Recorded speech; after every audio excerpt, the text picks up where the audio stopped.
2018 was marked by a series of breathless exposés of looting in a number of government institutions. Coming from the defense. Set of documents. And at the National Cereals and Produce Board, where money meant to pay farmers who had delivered maize to NCPB was paid out to fake farmers. The NCPB scandal angered the president, who had quite a mouthful for Agriculture Cabinet Secretary Mwangi Kiunjuri. Waziri wa Kilimo Bwana Kiunjuri, tujue ya kwamba sasa mchezo umeisha. Tafuta hawa watu ambao wanakula mali ya wengine, utuletee tufunge, ama wewe mwenyewe utakuwa na shida katika hiyo shida mambo. But the NYS scandal was perhaps the most glaring and colorful. It was an audacious theft executed for the second time.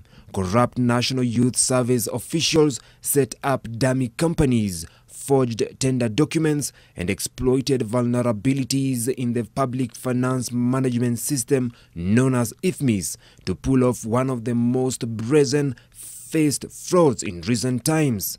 And everyone, including senior government officials and even a lead investigating officer, got something out of it. Everyone except the Kenyan people.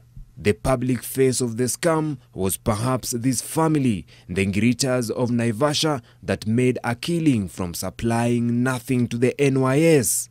For supplying air, they walked away with 60 million shillings. So there could be delays in the report. Top National Youth Service officials, including the then Director General Richard Ndubai and the then Principal Secretary in the Ministry of Youth Lilian Omolo, were arrested and detained over the 9 billion shillings scandal. They were among over 40 other NYS suspects who faced corruption charges. The making of these NYS scandals snapped the president's patience, and he then ordered some radical measures to tame runaway graft, including polygraph testing to determine their integrity and suitability.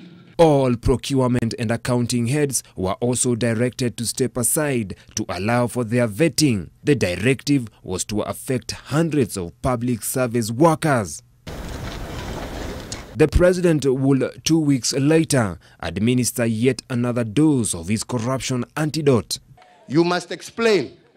Na ule wa kwanza kufanyiwa lifestyle audit ni mimi, kwa sababu mimi ndio mfanyikazi number 1. Si ndio hiyo?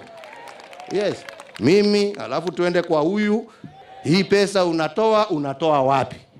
Na kama huna jibu, kuna mwingine kamiti anakugojea huko na atakupatia jibu yako. But most of his pronouncements have at times failed to capture the public's imagination, and often he had found himself caught in a public outcry for more house cleaning, even as he airs his frustration in public. At his last national celebrations this year, the president was still in step with his straight talk that the government will not entertain corruption. You can run, but you will never hide. We will catch up with you and make you pay dearly for every coin stolen from Kenyans. Anti-corruption crusaders have urged the president to go easy on the rhetoric and get back on the front foot in the fight against graft. And as the war on graft was before about small victories and big doubts, the president can chalk up the appointment of new faces to lead the charge as a plus in his anti-graft crusade. Nobody will come to me to start talking about work or try to influence me. That day when it will come, in the manner it's supposed to come, whether by a bullet, whether by poison, whichever way it will come. So I've surrendered to fate.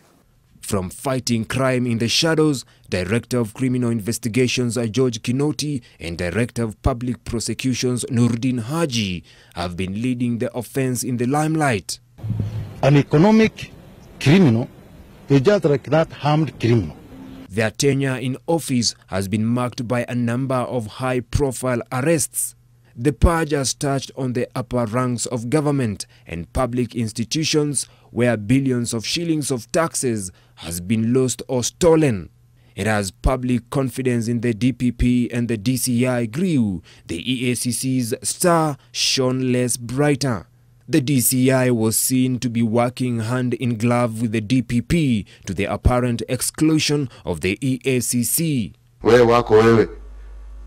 Ulinisimamisha hapo mbele ya bunge, nikafuta mawaziri na nani ambao sasa wananilaumu mpaka wa leo. This is 2 years.